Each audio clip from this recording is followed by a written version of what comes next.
আসসালামু আলাইকুম, সবাইকে স্বাগত জানাচ্ছি গ্রাফিক ডিজাইনের ফ্রি কোর্সের নতুন একটি পর্বে।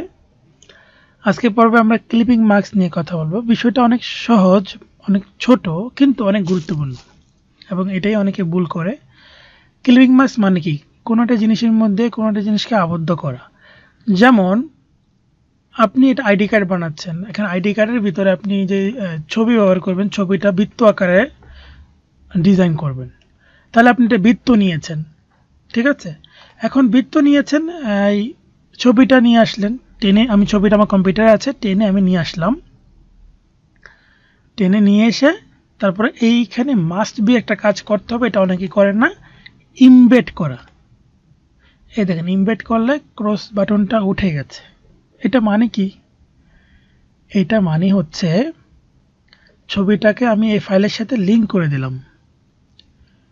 ধরেন আপনি একটা কাজ পেয়েছেন, একটা স্কুলের অনেকগুলো বাচ্চার ছবি আপনাকে দেওয়া হয়েছে, তাদের তথ্যগুলো দেওয়া হয়েছে, আপনি তাদের তথ্যগুলো এবং ছবিগুলো দিয়ে আইডি কার্ড বানিয়ে দিবেন, ডিজাইন করে দিবেন।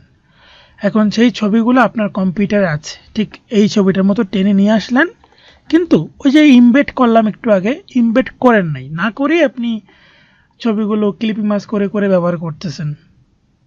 তাতে প্রবলেমটা কি হবে জানেন? প্রবলেমটা হবে, এই ফাইলটা যখন সেভ করে আপনি পাঠিয়ে দিবেন ক্লায়েন্টের কাছে, ক্লায়েন্ট যখন কোনো একটা দোকানে গিয়ে প্রিন্ট করতে যাবে, তখন ছবিগুলো সব বিলীন হয়ে যাবে, ছবিগুলো ব্ল্যাঙ্ক হয়ে যাবে, তখন আর কোনো ছবি পাওয়া যাবে না। অর্থাৎ ছবিগুলো আপনার কম্পিউটারে সোর্স করা, কিন্তু ছবিগুলো আপনি ইমবেড করে দেননি। যেমন আমি যে ছবিটা আবার টেনে আনি, দেখেন ছবিটা আমি টেনে নিয়ে আসলাম, এই দেখেন।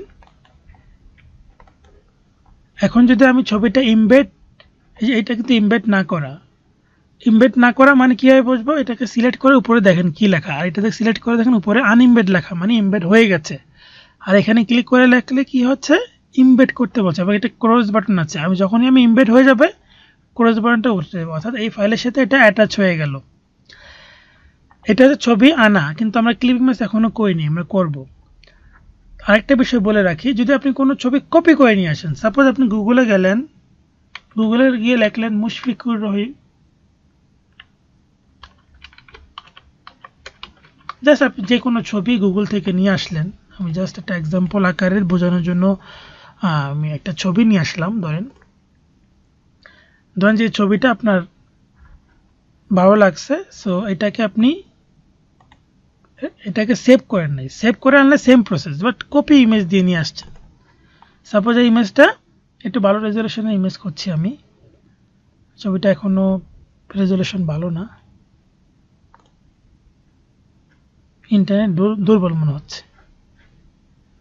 আচ্ছা, একটু ক্লিন হবে ছবিটা, এখনো কিন্তু ক্লিন হয় না, একটু সময় নিলে অনেক সময় ইন্টারনেটের উপর ডিপেন্ড করে ক্লিয়ার হয়।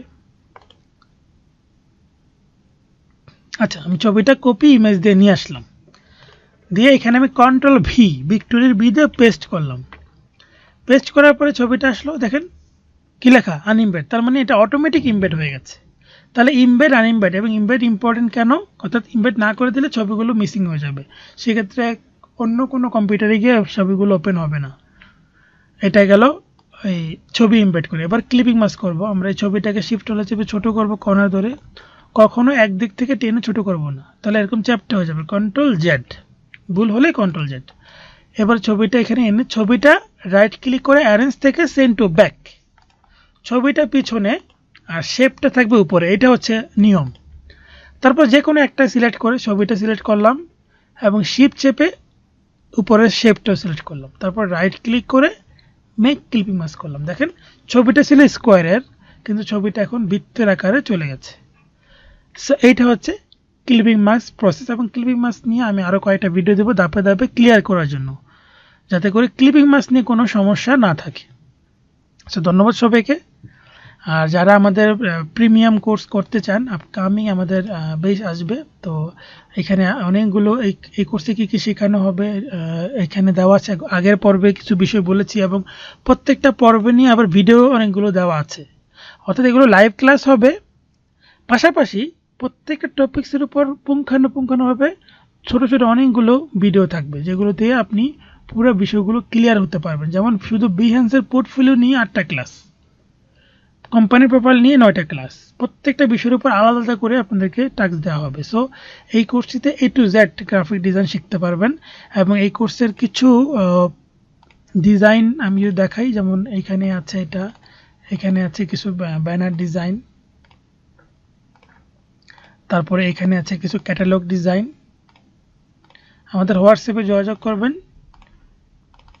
এই যে এখানে আছে কোম্পানি প্রোফাইল, তারপরে হচ্ছে কর্পোরেট, বিভিন্ন কর্পোরেট প্রেজেন্টেশন কীভাবে করবেন এগুলো থাকবে, ব্র্যান্ডিং প্রেজেন্টেশন, বিভিন্ন রকম ইফেক্ট স্টাইলের ব্যানার থাকবে, তারপরে বিভিন্ন রকমের লোগো ডিজাইন থাকবে, লোগো নিয়ে অনেকগুলো পর্ব থাকবে, স্টেশনারি ডিজাইন থাকবে, টি শার্ট জার্সি থাকবে এবং মার্কেট প্লেস তো থাকবেই। সো যারা আগ্রহী আমাদের সাথে যোগাযোগ করবেন আমাদের হোয়াটসঅ্যাপ নাম্বারে। ধন্যবাদ সবাইকে, আসসালামু আলাইকুম, আল্লাহ হাফিজ।